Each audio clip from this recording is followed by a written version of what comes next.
افلاطون اپنے استاد سقراط کے پاس آیا اور کہنے لگا، آپ کا نوکر بازار میں کھڑے ہو کر آپ کے بارے میں غلط بیانی کر رہا تھا۔ سقراط نے مسکرا کر پوچھا، وہ کیا کہہ رہا تھا؟ افلاطون نے جذباتی لہجے میں جواب دیا، آپ کے بارے میں کہہ رہا تھا۔ اس کے کچھ بولنے سے پہلے ہی سقراط نے ہاتھ کے اشارے سے اسے خاموش کروایا اور کہا، تم یہ بات سنانے سے پہلے اسے 3 کی کسوٹی پر رکھو۔ اس کا تجزیہ کرو اور اس کے بعد فیصلہ کرو کہ کیا تمہیں یہ بات مجھے بتانی چاہیے یا نہیں۔ افلاطون نے عرض کیا، یہ استاد 3 کی کسوٹی کیا ہے؟ سقراط بولا، کیا تمہیں یقین ہے تم مجھے جو یہ بات بتانے لگے ہو یہ بات 100% سچ ہے؟ افلاطون نے فوراً انکار میں سر ہلا دیا۔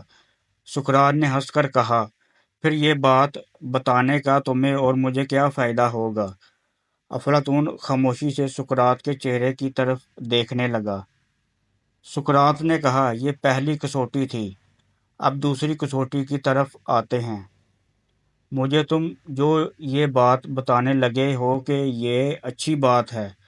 افلاطون نے انکار میں سر ہلا کر جواب دیا، جی نہیں، یہ بری بات ہے۔ سقراط نے مسکرا کر کہا، کیا تم یہ سمجھتے ہو تمہیں اپنے استاد کو بری بات بتانی چاہیے؟ افلاطون نے پھر انکار میں سر ہلا دیا۔ سقراط بولا، گویا یہ بات دوسری کسوٹی پر بھی پورا نہیں اترتی۔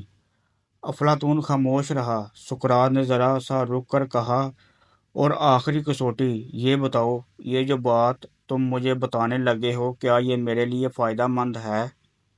افلاطون نے انکار میں سر ہلایا اور عرض کیا، یا استاد، یہ بات ہرگز آپ کے لیے فائدہ مند نہیں ہے۔ سقراط نے ہنس کر کہا، اگر یہ بات میرے لیے فائدہ مند نہیں تو پھر اس کے بتانے کی کیا ضرورت ہے؟ افلاطون پریشان ہو کر دائیں بائیں دیکھنے لگا۔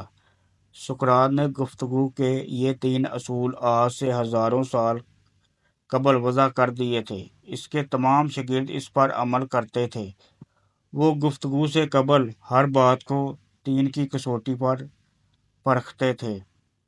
کیا یہ بات 100% درست ہے؟ کیا یہ بات اچھی ہے؟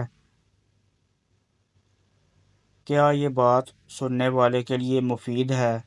اگر وہ بات 3 کی کسوٹی پر پوری اترتی تھی تو وہ بے دھڑک بول دیتے تھے، اور اگر وہ کسی کسوٹی پر پوری نہ اترتی یا پھر اس میں کوئی ایک عنصر کم ہوتا تو وہ خاموش ہو جاتے تھے۔